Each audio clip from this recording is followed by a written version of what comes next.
we have a super awesome event that we're excited for next month as well, about building a low-code platform with JavaScript frameworks, featuring our friends at Brook. I'm trying to remember, Tim and Aaron, are y'all in the audience yet? You might have run away. Well, we're super excited to have them on board. They're catering Holy Land. It's going to be a really neat thing. Love Holy Land. Holy Land's super great. And so we hope y'all will keep an eye for that. All that stuff's on meetup.com, where you can RSVP and all that good stuff. We're going to move into thanking our sponsors. WeWork is our host this evening, as they've been for quite some time now, just about a year. We really appreciate WeWork giving us a space, because it's one of the few spots in town that can accommodate as many people. Do we have Britt, Danielle, want to say a few words maybe? Looks like a no. I'll just say WeWork is a super neat spot to work. I've been working around here for about a year now, and it's quite nice, and they're quite accommodating when you want to do stuff like have 130 of your closest friends come by for some talks. So we really appreciate their support. They also provided the drinks this evening.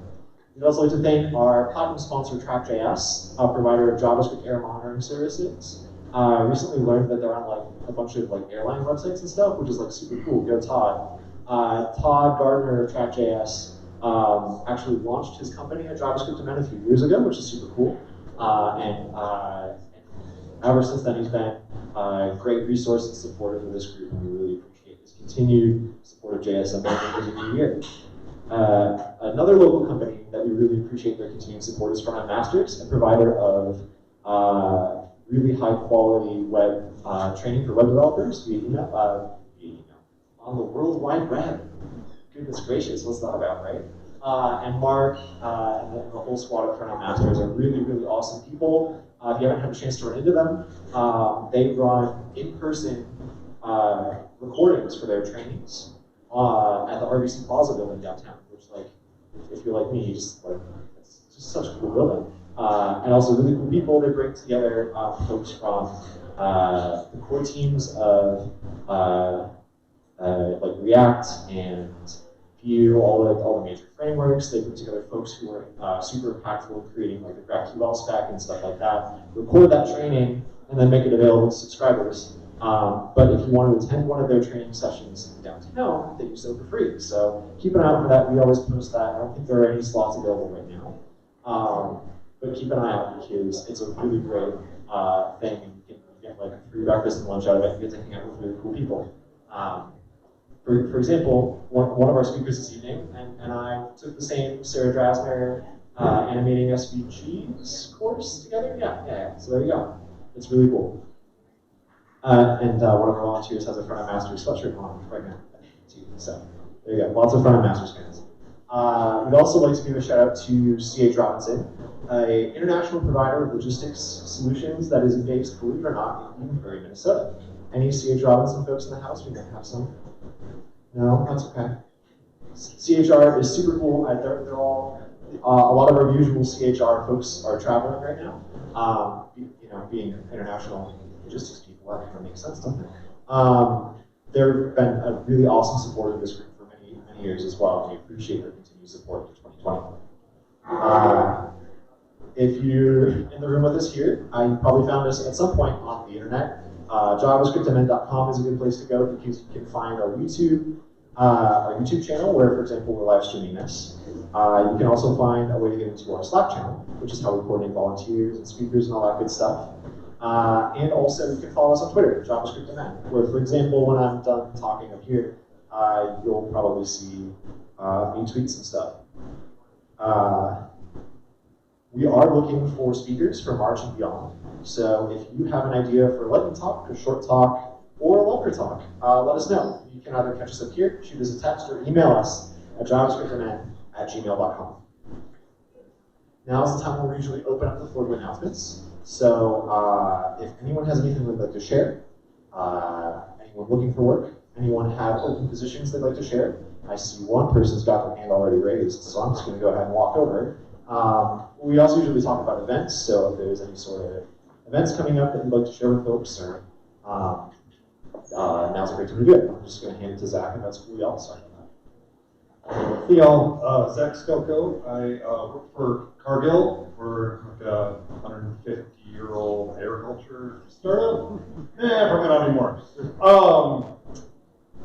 I work in our digital lab space, which does a lot of software prototyping and early stage product development. We are looking for senior software engineers and less than senior software engineers right now. So if you are open to, it's really all over the stack. Front end, microservices, it's all Kubernetes environment. So let me know if you have any interest. I'd like to talk afterward. Awesome. Thanks, Zach. Let's see, anyone else have announcements? Okay, we got one more announcement over there, yeah. Hey guys, I'm Nathan. I am actually a sound engineer and I'm working on a project now having to do with the analytics and visualization of sound system measurements.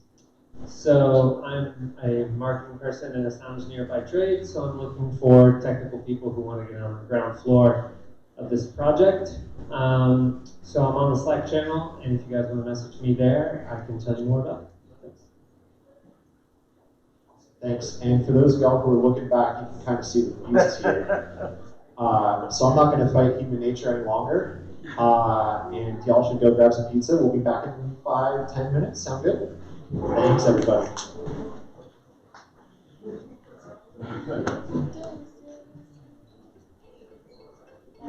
So I haven't decided whether I'm going to take it on or not.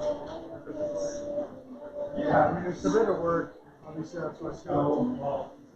Mike used to do it mostly solo before.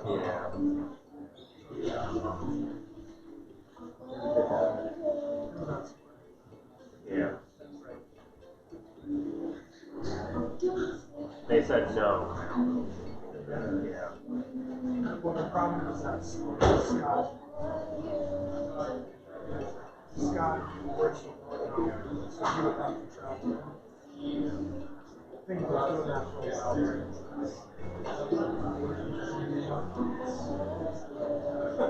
Yeah, it's not that there aren't places to have it. There definitely are places mostly for sure. I think once Scott was not involved, to be honest, I'm not entirely sure how much work Mike had done on securing a new place to hold. I think there's another event that takes place on the Tuesday that they normally used to have. But it's not like you can't. So I haven't decided. Yep. Well, good luck. Yeah. And stuff's always, I mean, it's good for the community. It's a lot of work. I'm leaning towards taking it well. I might look at Prime. They spit out lots of kids who know JavaScript and not a lot else. So that's a good forum. Downtown. I actually read all kinds of they were at the nerdery in Bloomington, so now they're. You recommend it? Is that right? Yeah. I mean, are you here because you already or no? I loved it. I thought it was fantastic. I mean, something happened in the last 10 years where programming for the web, I think, became the easy way to get into programming. I think, you were I actually enrolled, and I remember taking like a Fortran class in programming when I was a kid, and I mean, I'd be in class and I'm like, why am I doing this? Like, why am I learning these things? It's like I'd be learning this theory, and at the end I'm like, well, what can I make now? The answer was, oh, nothing. But programming for the web, I mean, you can whip something up in an hour, on, 3 hosting sites on the real actual World Wide Web. So that's sort of the why for Prime is pretty strong. I think the only downside to it is it's not cheap. It's full time and you pay for it.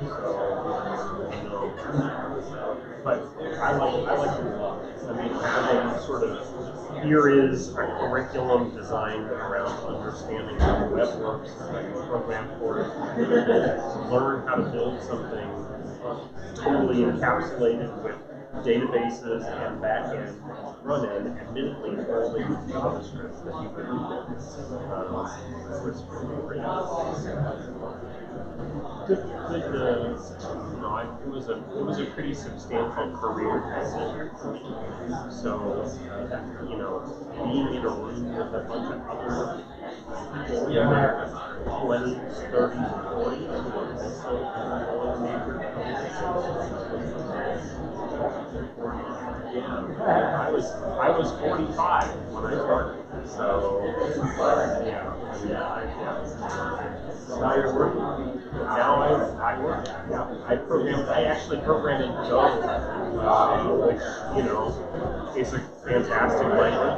I do systems programming. I don't do programming. I still do some programming for my firm, and the company that I work at.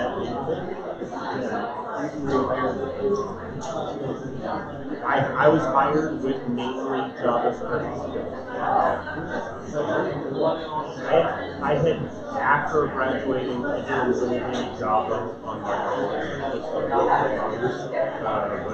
mostly Java. When I did my code challenge to get my first position, I did JavaScript.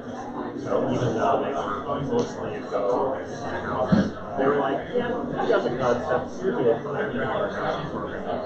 So, they were like, you're going to be starting in 3 weeks. I recommend you get the books. And then when you're here, I mean, we're a small startup, so you're going to be pushing real live code pretty soon. And that's pretty much how it works. So, I kind of feel like there's like when, like at university, you learn a lot about algorithms and sort of, and at the time, you learn sort of here are the concerns for how servers and clients our company is a lot of that. So, I mean, actually, to the point where my company has microservices, so individual servers that have responsibilities, sort of encapsulated responsibilities. And when they talk to each other, they're talking using HTTP as server communication. Just like I learned all the time, except for one of the partners in that communication isn't a web browser, it's another server. But basically the expectations are very similar. So I felt like there's stuff that I learned on preparing for my job, and it now doesn't have anything to do with most of the time doesn't have much to do with the subject. I do a lot of accounting, which is really bizarre, but I recommend it. I think it's pretty good, except for the price tag. The price tag can be pretty no, I haven't been. I worked for a they were just like, they were in my own. However, how good is it? I don't mean anything by this question. How good is the running itself? Seniority? Stuff like that. No, I try to get in early, but it's hard to do it. It was supposed to be slow.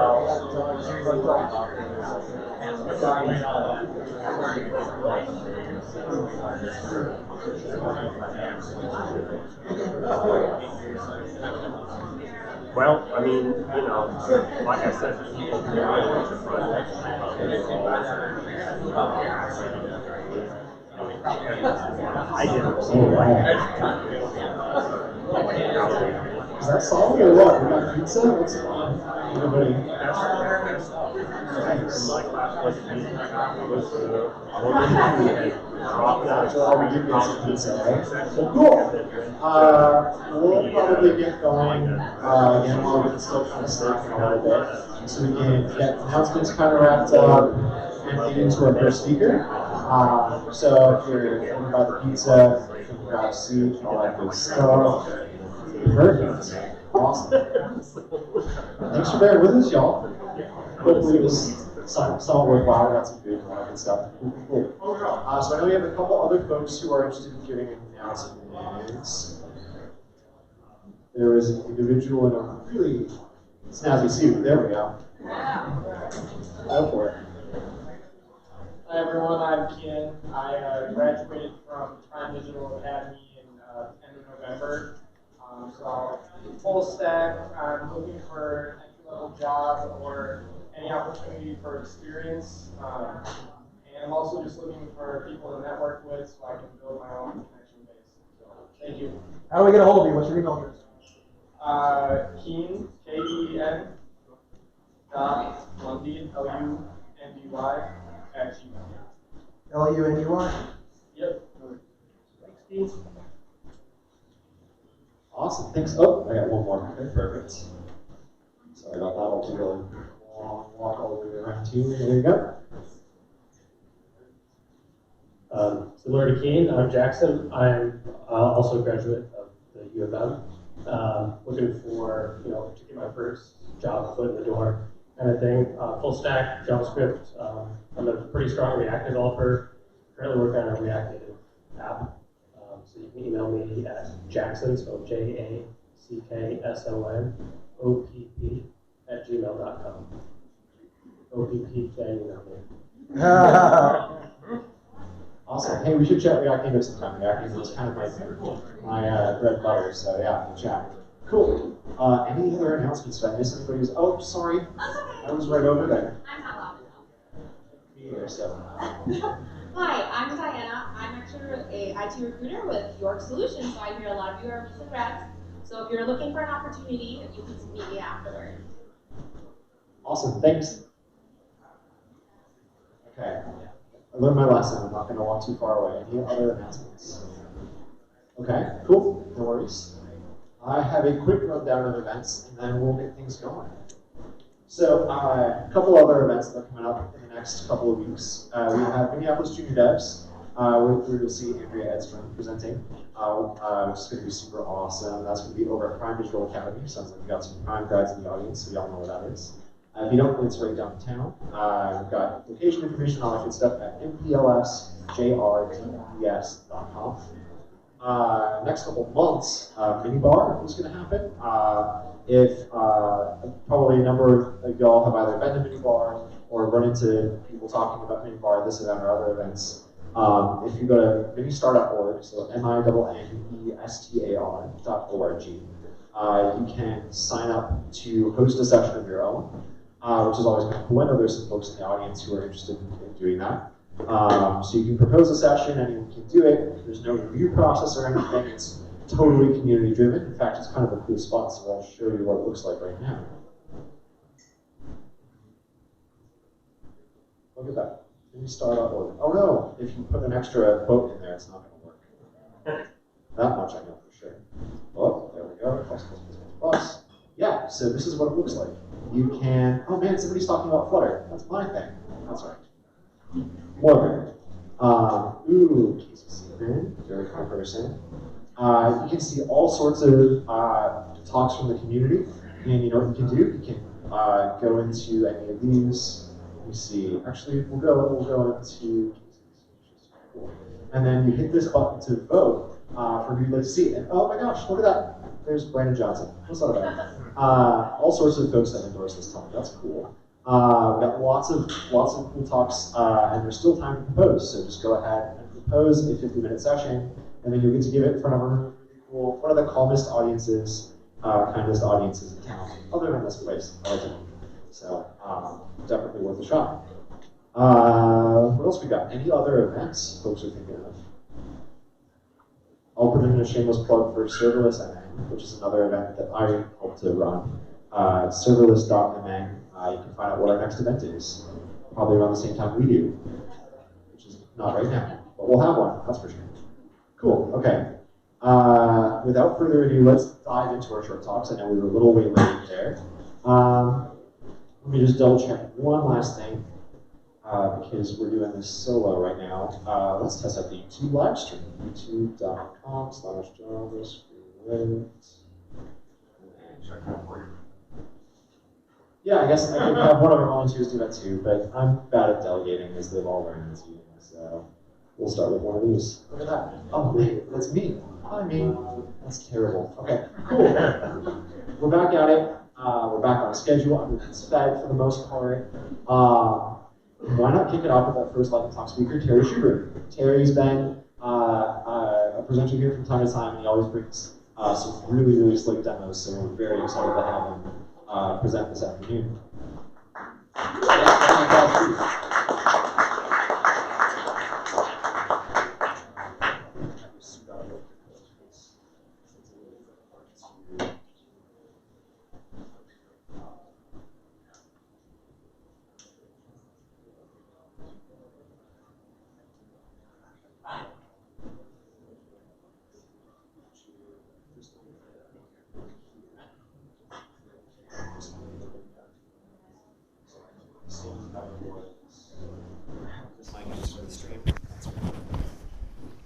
All right. Airplay password? Yes, JSMN. Whoops. Are you sure?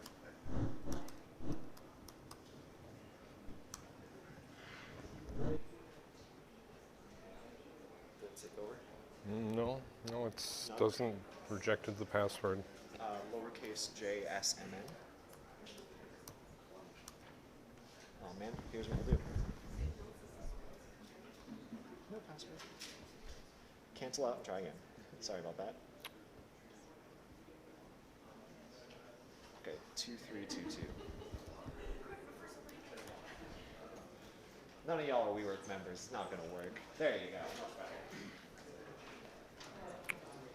My screen is so big.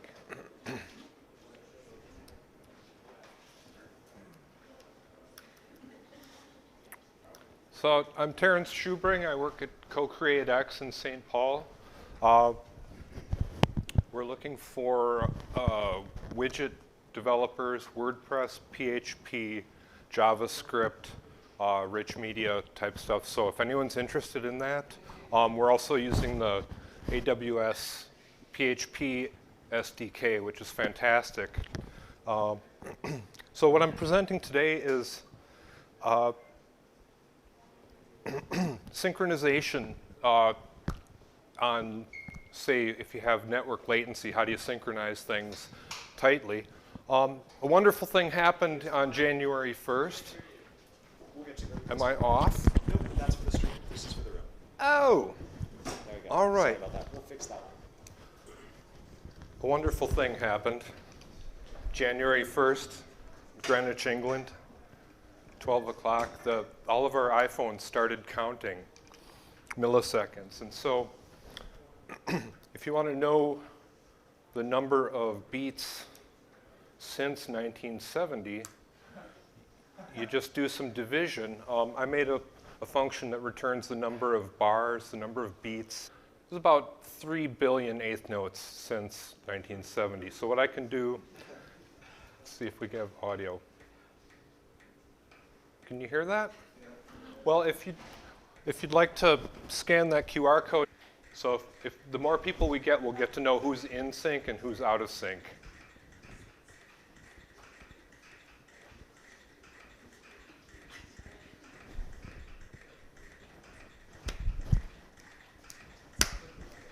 So that seems to be the right thing. If you're off of that, then your clock is off.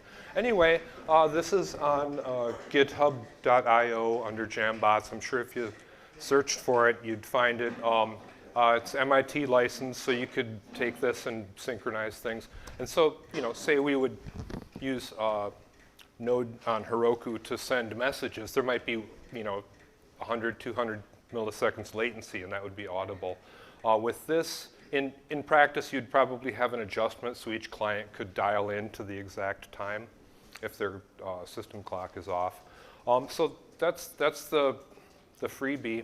And let's see if I can blow up this a little bit. This function just returns an object with the information you need to start counting together at a future beat. So you would still have like a master controller, but then all the clients would be able to synchronize tightly. My other project I've been working on related, this is why I did that.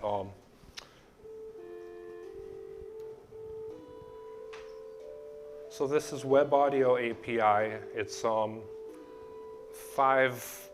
subtractive synthesizer channels. So I've got it just counting up a scale. But if I wanted to change keys, add a couple of sharps, it puts it in a different mode. Now we can do some classical development techniques on it, changing the harmony. Or we could have, we can modify the speed. And then we have I guess the design goal of this was to see, A, what I could do on the web with subtractive synthesis using the Web Audio API, and B, to design an interface that would be like a workstation for babies where you'd kind of learn a little bit about how synthesizers work. So for the sound, you can have filters, amplifiers, low-frequency oscillators, all under code control. So if you wanted to have this many voices in an actual analog rack synthesizer, it would be several $1,000s. But in this case, it's several thousand lines of code.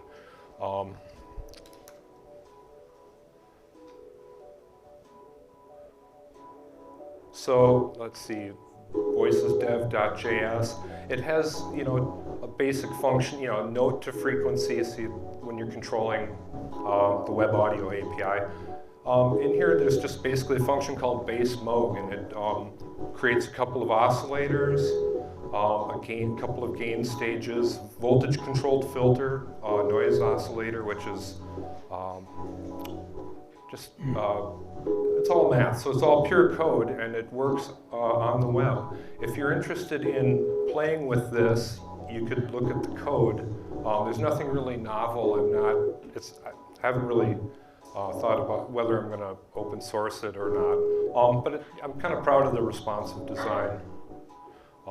It'll work on a phone and kind of restack itself into it's a solution. And so if you want to play with that, hit up this. And I'll post it on jambots.com eventually. And go ahead and dig into it, because it's really a fantastic API. Thank you very much.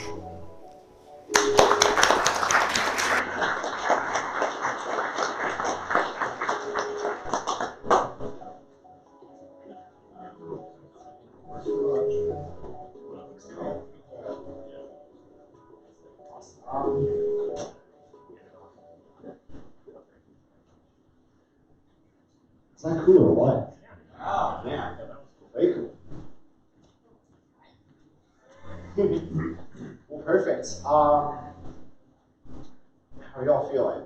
Feeling good? Usually we do a break between talks, but it's been kind of a little bit of a fractured schedule, for lack of a better phrase. How are you feeling, Andrea? Y'all ready for the next talk? Yeah. Let's do it then. Let's do it. Okay, perfect. I would next like to welcome up Andrea Edstrom, senior engineer at Minnesota Public Radio, and also the organizer of the CodePen meetup. which y'all should check out if you haven't already. Yep, no, that was me. Don't worry, that was me. That was just me being a little silly, but it was still me. There we go. One last little me.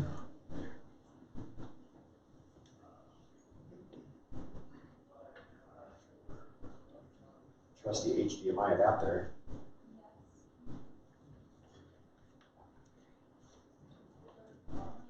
Sorry about that. That's our HDMI. I'll mute my mic so nobody needs to hear any of this.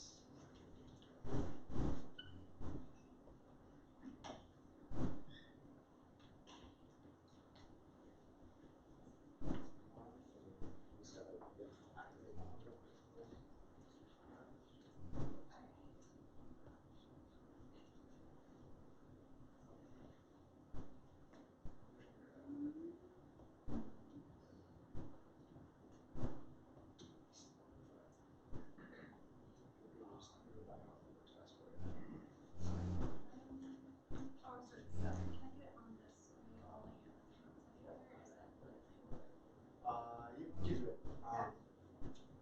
Mind if I take a look? Always just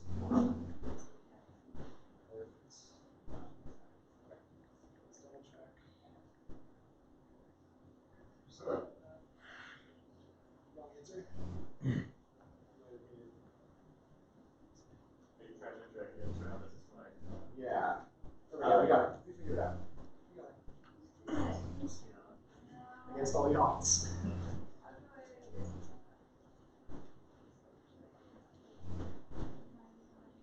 Yep.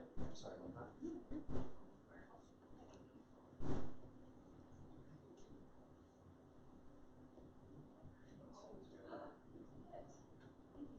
No worries. Again, against all the odds.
is to compel you to embed here we go, it's already happening, accessibility processes into your future project. Now, you might not be able to, not everyone can do that with the team that they're on. However, it would be ideal to have accessibility woven through every step that happens in your product building process. So in this presentation, I would like to share with you what I've seen, and I've kind of put it all together. None of these are like brand new ideas that I've created myself. These are all things that I've seen and tried from my own experience. So I'd like to share that with you. So the overview of this talk, I'm going to give you the definition of accessibility. Then I'm going to talk about building out your digital product toolbox. Then I'm going to get into accessibility from the start in design. Now you'll notice this part has many bullets because this is the part I'm going to stay in longer than the rest. This is something new that I have been trying out and something I'm excited about that I'd like to share with everyone. So that includes communicating design intent, creating a pattern library, and I'll give examples of those as well. So, and then you'll see the other steps which you probably bumped into or are well aware of. So like the development phase of how you include accessibility, the QA phase, and then at the end I'll give you some resource links. And there we are. So the definition of accessibility. Web accessibility means that people with disabilities can perceive, understand, navigate, and interact with the web, and that they can contribute to the web. So some developers might be exposed to accessibility in their jobs because they might be working for the state or a local government branch, which are held to ADA legal standards. So you might be wondering, do Section 508 accessibility standards apply to my website or to the site that I'm working on? If your organization receives federal funding or assistance, your website is required to be accessible. You may also want to consult your funding agencies to determine the requirement to make your websites and other communications accessible. So you might not be legally obligated to be like, well, that's not my problem. I'm good. Well, you guys were all having dominoes, weren't you? So there was a accessibility lawsuit that happened just recently in the news, and you've probably read about it. So a blind man sued Domino's over site accessibility. And in the fall, the Supreme Court handed a victory to the blind man who sued Domino's. Disability advocates argued that if businesses do not have to maintain accessible sites, disabled people could be effectively shut out of substantial portions of the economy. So I'm hoping I'm winning you over into giving us a try. So let's make that happen. Let's build out your toolbox to incorporate accessibility from the start. So let's start with design. I saw this out in the wild, not a new concept by any means, but I just really want to harp on it and get it out there to the masses because I really think this is an exciting idea of what I have to share. And we are also super lucky that we have a company called Vico here locally.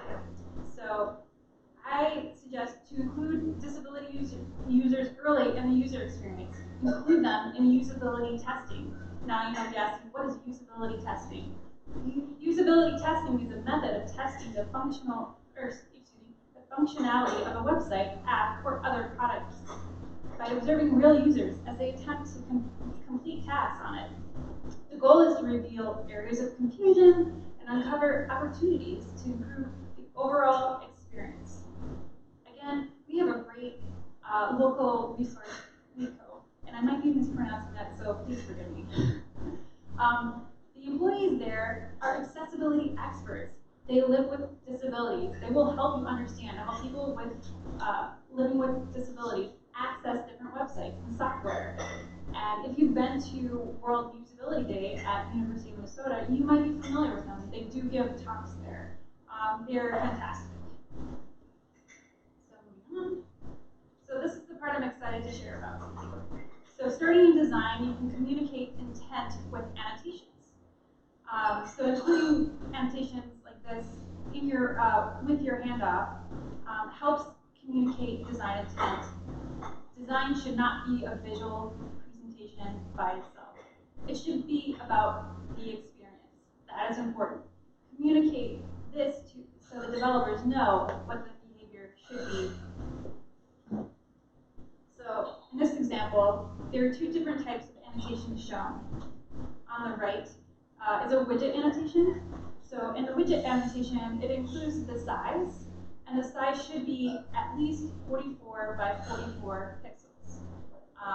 And this also includes the role, the name, and the state. And then on the other side, on the left-hand side, is the interaction annotations. And this is where you can get into greater detail as the behavior could get quite complex. And you want to make sure that you're walking the developer through the expected behavior. All right, and then the next one is to create accessibility annotations. So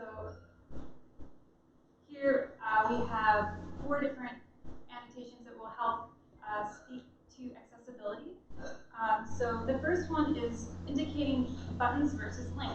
Now, buttons versus links get mixed up a lot. Marcy Sutton has a great article on buttons versus links, and that will be included as a resource at the end. But in short, so a button is usually used to receive a form, submit a form of data to a survey, it shows focus, hover, active, disabled, and then a link will navigate the user to a new page. And in design, this can be confusing because in a certain area, you have a button that looks like a link or vice versa. So this is definitely super helpful to make sure that you're clear in your intent and in the behavior of what you expect this piece of your site to do. The next one is accessible names. So accessible name is a user interface element. This is often overlooked. It's a big part of what is communicated to users with assistive technology. The next is tab order, and this is important to keyboard users. And then the last one is roles. Role names identify the parsing software, the exact function of an element as part of web applications. This is mostly as an accessibility thing for screen readers.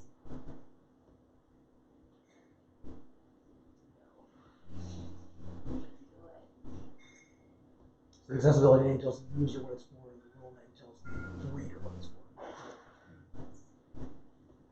All right, so I'm going to show examples of a wireframe with these annotations.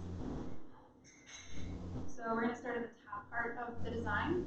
So you can see I have used, to start with, the role, and I have a heading, and then we get into navigation as the second role, and then we have the third role as a banner, and then the fourth one is the main section. So, and then we go to the blue icon for number 1, and that's the tab order. And then number 2 is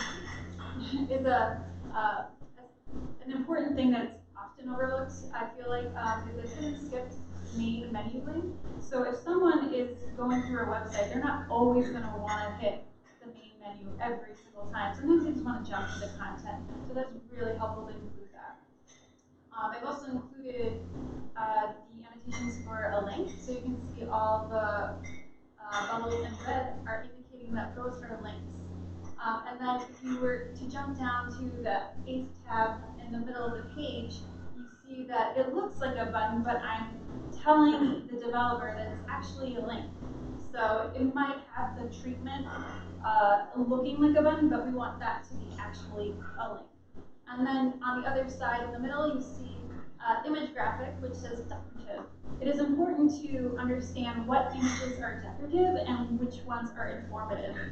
Decorative images are not crucial to telling the story or giving you all the information. This is super important. Images also should always have bold text. You don't want it not to have bold text. That's really annoying because it will read out the whole URL. Nobody wants that. All right. And to the middle part of the design, we see the similar annotations again. So we go through and we call out all the roles, and then in the card they are wrapped in a link, and then within that they are wrapped in an article. And continuing with the tabbing, and continuing with identifying that that to be a link on each card. And then the last part of the wireframe, we get into a slider. They still exist. And sometimes they're okay. Somebody use them. So in this particular part of the site, it's for a testimonial. So we want to make sure that we give an aerial label of testimonials so they know that's what that's part of the website they're in.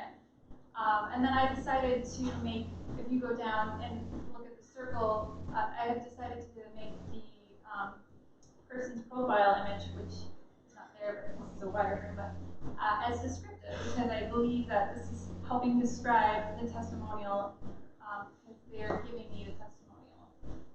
And then towards the bottom, you'll see the tab order up here, and then you also see, instead of a link exit, this is a button on the dots because the buttons have functionality and they're not linking you, it's not going to change the URL. And then so forth. And then we also have an access name as well. So this is all crucial pieces that you can call out early in your design. Every piece is helpful. I know when I'm in a hurry, if I don't have something right in my face saying, this is what you need to do, it's a good possibility I'm going to miss it. And this is also great because now you can cut out wireframes and do a lot of like before work, before you really get into the design work, because now you can actually start setting up the skeleton of your site with all these crucial pieces in mind. So another tip is to include a color palette. So a color palette is good so you can make sure that you have the right color contrast requirements, and also to make sure that you're not using colors that are similar that a colorblind person would get confused about, especially for like a data visualization. So handing this off and letting the person know what it's indicated for, because sometimes we have pages that come after the visual design is created, so they'll go and like, you know, developers will do their best to figure out what colors to pull from. So it's good to give that intent up front about this is only used for background or this is the main color used for links. And then there's a couple of great color contrast tools to use. There's one by AIM. I like that one. That's my personal favorite one. There was one recommended by CSS Tricks, which actually helps make you an accessible color palette by using their accessible color generator. And that's what that one looks like right there. Accessible color generator. And then this is one I like. It's old school, but I like it. It's my favorite. So the next part we're going to jump into is investing time into a pattern library. Now, there is initial cost up front. This is something you're going to have to get buy-in to make the time to do this. But if you do this and take the time to do it, it's going to make your life a lot easier to just get that accessibility baked into your components. So every time you pull for a thing, it's always going to have accessibility baked into it. And I should have led with this first. So if you're wondering, what's a pattern library? So a set of design patterns that are used across the company that are do it again and again. So I've found that using Storybook is helpful. It is a great tool. It's an open source tool for developing UI components in isolation. You can use it in React, Vue, or Angular. I think it's wonderful because it provides documentation, it provides organization, and I'm going to show you an example of that. So this is an example by Carton Design, and if you Googled Storybook example, you would find them and a bunch of other ones. But I specifically like this one because in Storybook you can add a bunch of add-ons. So in this one, it's really tiny here, but I have it on accessibility, and I'll actually do an accessibility scan right there. So that is a really good add-on to have. It has other things like knobs, actions. So an action is just what it tells you. If it's a button, it tells you the output of what's happening in the logic. And knobs are like if you wanted to change the checkbox heading to something really long and try to break it, you could. So this is a great place to have early conversations, to try things without having to build a whole website. So this is a great tool to invest in and advocate to have in your build process if you're working in Angular, Vue, or React. So the next part, designers and devs unite, hopefully. Again, this is not doable for everybody. Everyone's team is a little bit different, but it's something that you can ask for. I think it's healthy to collaborate back and forth. It makes you stronger to get feedback. It's really harmful just to send developers over wireframes and them to be left to figure it out. One of these ways that you can kind of overcome that, talk about it, is, schedule a working session, walk through what you're delivering, give the developer opportunities to be curious and ask questions. Also prioritize accessibility tasks. Leave accessibility practice over a period of time and make sure you measure the progress together. So now enter the development phase. We're going to talk about things to watch for during the build process. So we want to make sure we have semantic HTML, the layout makes sense, header, nav, footer are all in the right spots. We include that skip to content link. We check for color contrast. It can be tricky for text over images because it looks really cool. But you got to make sure if you have content editors making those choices on the fly, you got to be prepared of like what's going to happen if they choose a white image and your text is white. It's not going to be seen by the visual eye. That's not good. And then accessible names, alt text, tab order, focuses, custom focuses, spacing. These are things that you need to have top of mind to keep accessibility thriving in your development process. Now, luckily, we have automated accessibility tools out there, so I suggest use them to catch all the low-hanging fruit. One of them is called AXE, A-X-E. So that is a great tool by DQ, and they have it so if you want to incorporate this into your unit tests, you checking a component in isolation, you can do accessibility tests in isolation. Same with end-to-end tests. When you are testing the entire state of your app, this is another great area to introduce accessibility-driven tests. So that really leads you to a place where you're going to be set up for success. Because now, if you have your process set up where your branches don't push or your branches don't deploy, your branches do not push unless the test pass, this will ensure accessibility remains intact. Lastly, enter QA. So test with humans. Even though you have automated tests, there are things that our brains can do that robots can't for now. And so QA tools like Ally Project are really fabulous. I love this. This is my favorite tool to use for a checklist. So the Ally Project has this fantastic website. It's super easy to use. You see the categories on the side. You do different sections of what you should be watching for. It does it all. You don't have to go looking for all the things that you need to watch for. You can use this list. And there are other great tools that you can also use. So, like I mentioned, there's a plugin tool, Axe as well, and then there's Lighthouse. I think Lighthouse is more of a known tool out there, but it will actually give you an accessibility score, and it will tell you how good or not good you're doing. And lastly, resources. So now that I've told you all these different pieces, now you can look at this resource list and see what you can do within your control. I understand teams are different and people are at different levels in their careers, so maybe you can't speak up, but you can give them actual facts and say, hey, I think it would only take a little bit of time. There's a way to make this happen. And that's all.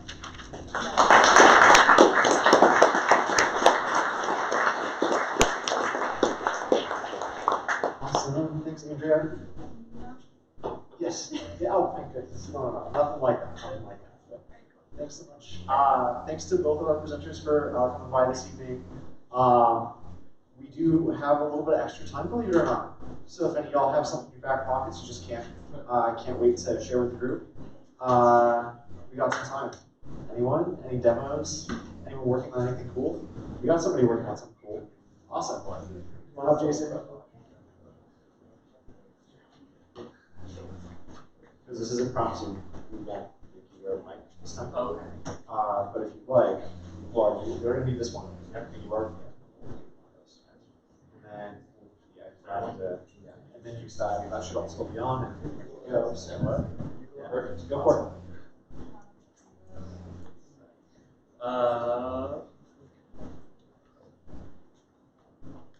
So I'm Jason.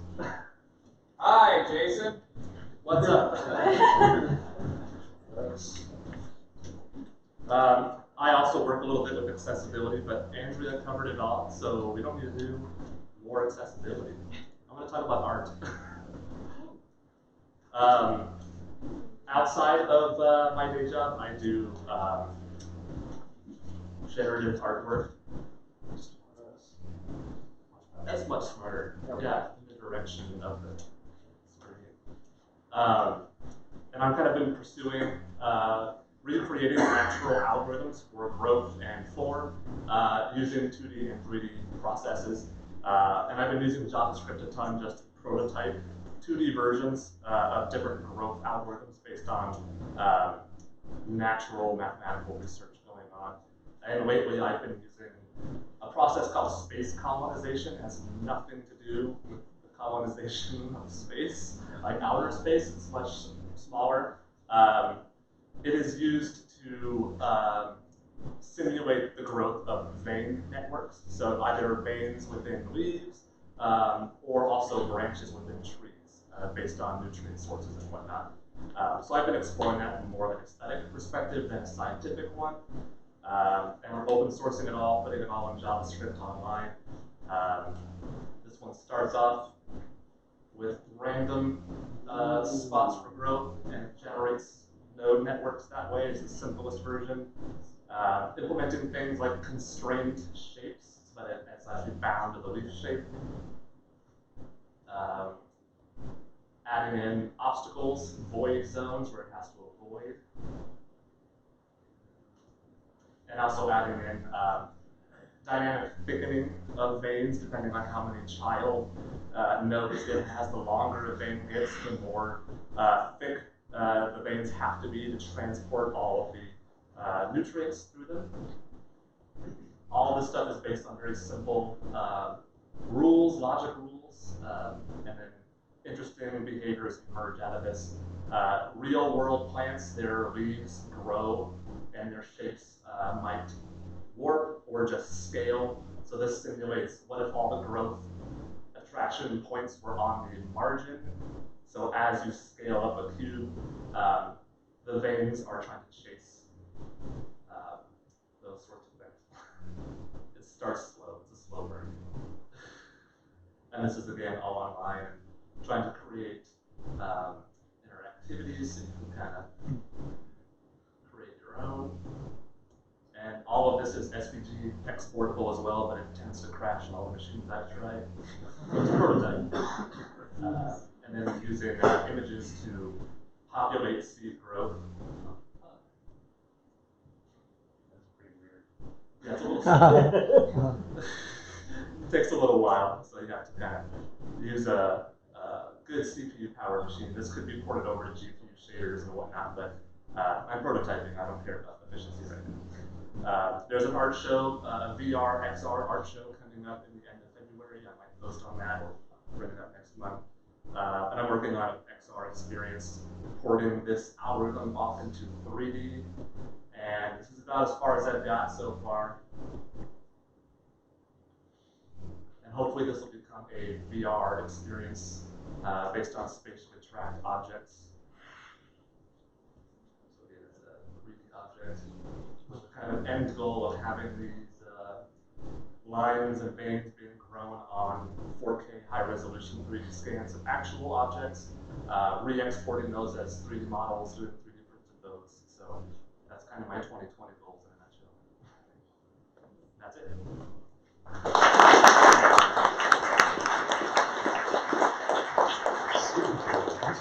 We should talk about doing that in AR, man. Yeah. Okay. Any other demos? Yes, we got another demo. Sweet.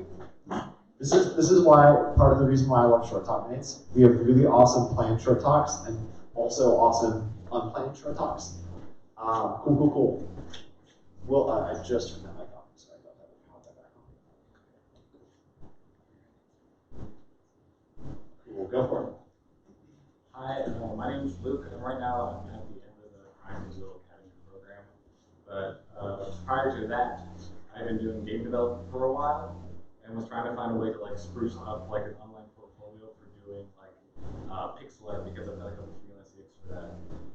So I came with the idea to have like a visualizer for parallax images. And so when we were going through the program, I first built the frame in jQuery.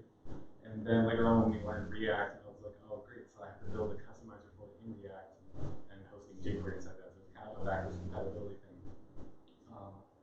But the idea behind this editor is letting me go ahead and like edit and load these frames. So the idea behind this is that you're able to set up your pixel art in various layers, set various controls on top of them. Like for example, I'm able to dynamically like change the blend modes or filters or anything on the list, and then to be able to like export this code so that like I want to share it with like the Twitter community of pixel art because it's a really like vibrant community on there.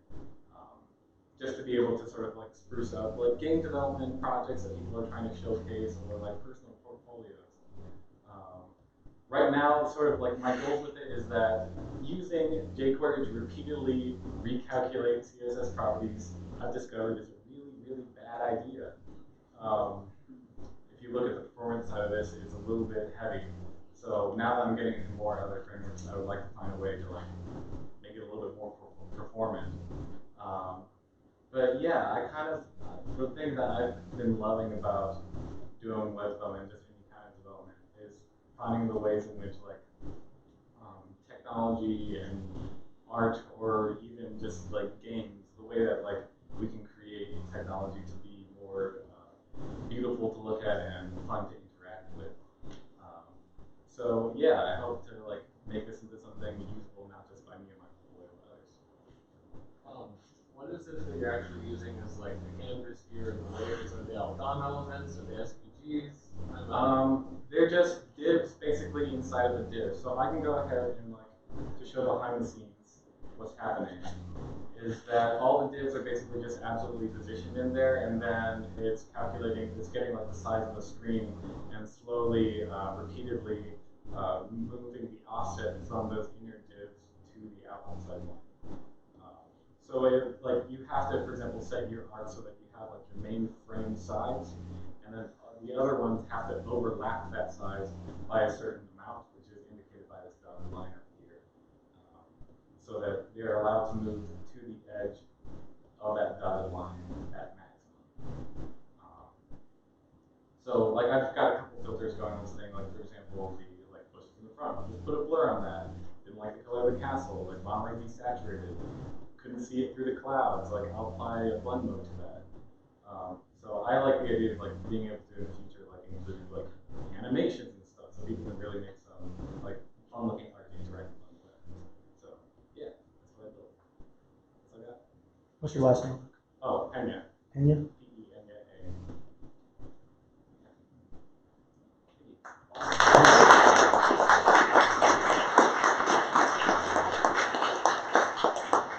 Brilliant. Anyone else have something they want to share? No? A couple eye contact with people? Yeah, sure. One more, and then we'll probably call it.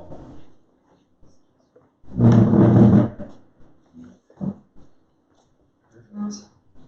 One thing while our next presenter is getting set up, if you're interested in giving a talk at JSMN in the future, feel free to drop us an email. We always have lightning talks, kind of like the last couple demos we saw there, that are usually 3 to 5 minutes in length at every event. So those are usually first come, first serve.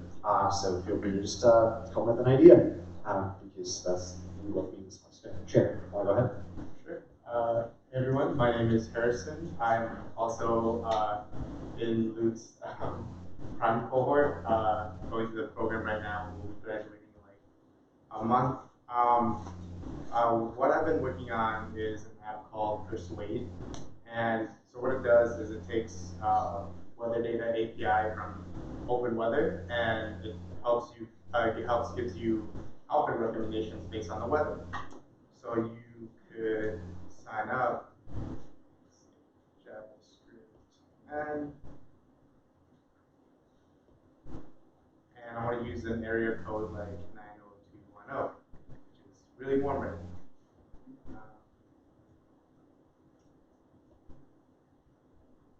log in, and as you can see right now, the current weather, here's all the data from current weather in 90210. And it gives you this outfit to wear because it's warmer there, so you want to wear these types of outfits. You could favorite it and then check out all of the favorites that you've added. And I kind of want to demonstrate the weather feature. So, sorry, my computer's a little slow. There we go. So our current weather is like 19 degrees. It's a little more sad, but it's okay. Yeah, so these are the type of outfits that you would wear on, colder weather days. Yeah, and if you like them, again, go to see your favorites. You can delete them. More simple application, and if you don't like these outfits, you can generate new ones. Yay! Yeah, cool. Yeah, that's a quick demo of my app. What's your last name?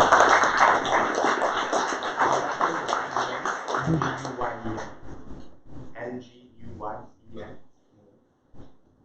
Are you adding like what they're wearing and stuff like that? Yeah, I'm essentially creating my own like outfit trends API based off of I determine fall, winter, spring, and summer based on like different weather parameters. Like if it's 70 degrees to 100 degrees, that's definitely summertime clothing. You're not going to see jackets and snow pants. I guess future features I would like to implement in my app is based on what appears. Users could click on the image and it'll take you to like an e-commerce site where you can buy anything you like. Yeah. Any other questions? Awesome.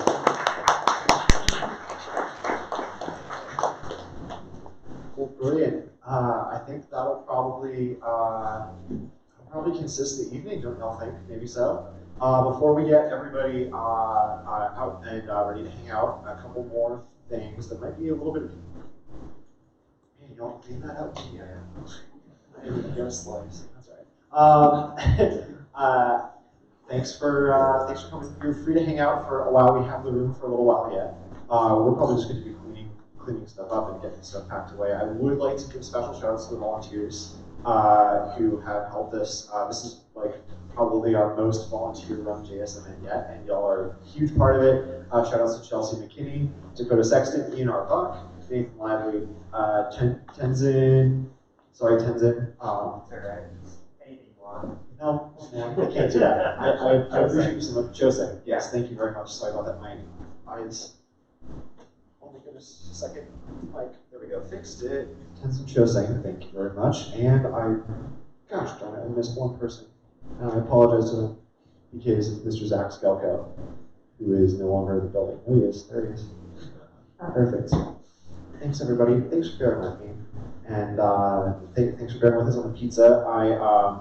I have to give a shout out to co-organizer Anna Baker, who is giving me play-by-play updates as she has corrected that and got us all reimbursed for that hour and a half late pizza order. Yeah. And shout out to all of our board because they're all amazing humans, save for this kid. That kind of stuff. You're the best friend. Shut up, man. Thanks, buddy. I needed that. Let's hang out. Let's chat. We don't usually get like 20 minutes to hang out and just chat as a community. So please stick around. Please say hi to speakers, volunteers. Now's a great time to ask questions. As a rule, I didn't mention this to any of our speakers because I've been kind of flustered today.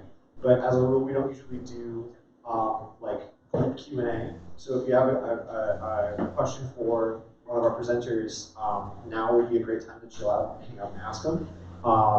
That's because usually those conversations are higher quality, and usually folks have to think about their questions more. No offense, when you're talking to somebody one-on-one.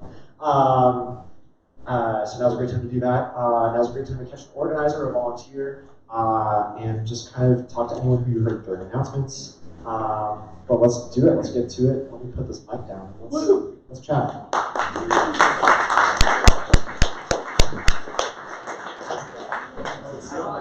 See y'all next time.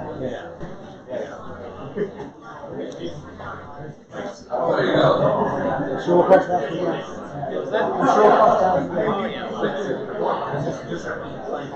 I'll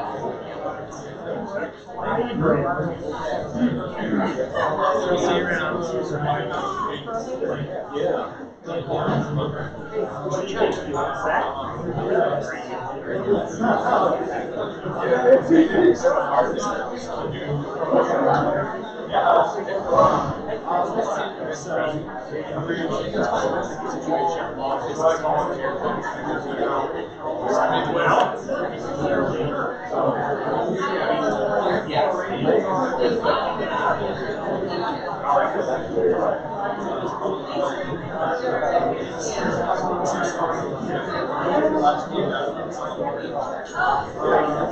you around.